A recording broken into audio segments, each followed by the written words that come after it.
খাই কেউ নাই। ঈদে 4 সন্তানকে কোনো জামা কিনে দিতে পারবেন না ভেবেই কান্নায় ভেঙে পড়েন সদ্য বিধবা সালমা বেগম। স্বামীর মৃত্যুর পর থেকে সন্তানদের নিয়ে দুঃসহ জীবন কাটছে তার। আমার সাতটা মেয়ে গিয়ে আমি কই যাবো, কাকগুলোর মেয়ে কাকগুলো কাক খাবো, আমি কি খাবো? আমি এই পরিস্থিতি আছি, আমি অনেক অসহায় আছি। মাই বলে কাকগুলো কেন দিবে আমার আছি, আমার কেন দেখবে, দেখবে কেউ না। একদম ভাই ছিল তাও চলে গেছে, কেন দেখবে আমার মা খাই কেউ নাই। আমি অনেক অসহায়।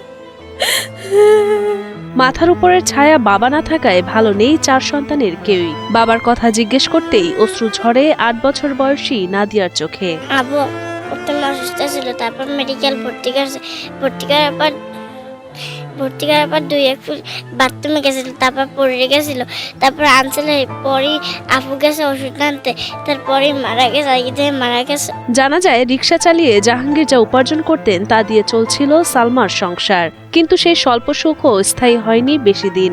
লিভার সমস্যা ও কিডনি রোগে আক্রান্ত হয়ে বেশ কিছুদিন অসুস্থ থাকার পর 18 মার্চ মঙ্গলবার মারা যান জাহাঙ্গীর। একই দিনে মারা যান সালমার একমাত্র ভাইও। একই সাথে দুজনের মৃত্যুর শোক কাটিয়ে উঠতে পারছেন না সালমা বেগম। আমার স্বামী লিভারের সমস্যা হয়েছিল, লাঞ্চে পানি হয়েছে, আর ওই খাইতে পারে না, প্রসব পায়খানা বন্ধ ছিল, এই অবস্থায় মারা গেছে আমার মঙ্গলবার দিন রাত 7টায়।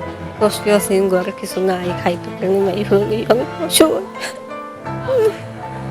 নিজের কোনো বসতভিটা না থাকায় অন্যের বাড়িতে ভাড়া থাকতেন সালমা ও জাহাঙ্গীর দম্পতি। তবে স্বামীর মৃত্যুর পর থেকে বাসা ভাড়া না দিতে পারায় মাথার উপর ছাদ থাকবে কিনা সেই দুশ্চিন্তায় দিন কাটে সালমার। সেই সাথে 4 সন্তান নিয়ে অর্ধাহারে অনাহারে দিন কাটছে তার। আমি অনেক অসহায়ের মধ্যে আছি, আমি কার কাছে আসবো, কার কাছে যাবো? আমার তো এখানে কোনো নাই যে আমি মানুষের দ্বারা দিয়ে চাবো সাহায্য চাবো। সালমার 4 সন্তানের মধ্যে বড় মেয়ে 9ম শ্রেণীতে পড়ুয়া, মেজ মেয়ে 3য় শ্রেণীতে, সেজ ছেলের বয়স প্রায় 3 বছর এবং ছোট ছেলের বয়স 4 মাস।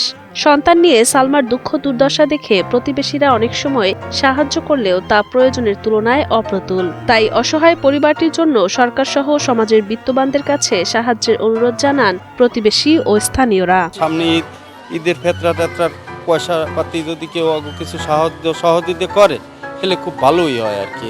দেখভালের মতো ওরকম কেউ নাই, ওনার এক ভাই ছিল, তো উনিও সেই দিনই মারা গেছে, ওনার হাজব্যান্ড যেদিন মারা গেছে। তো সব মিলিয়ে জিলিয়ে উনি অনেক অসহায়ের মধ্যে আছে। আর্থিকভাবে যদি কেউ সহযোগিতা করে ওনার পরিবারের জন্য অনেক ভালো হবে। একবেলা খাইছে আর একবেলা খাইতেও পারে না, এই পরিস্থিতি আছে এরা। এখন তো এই কতদিন ধরে তো আমার ঘরেই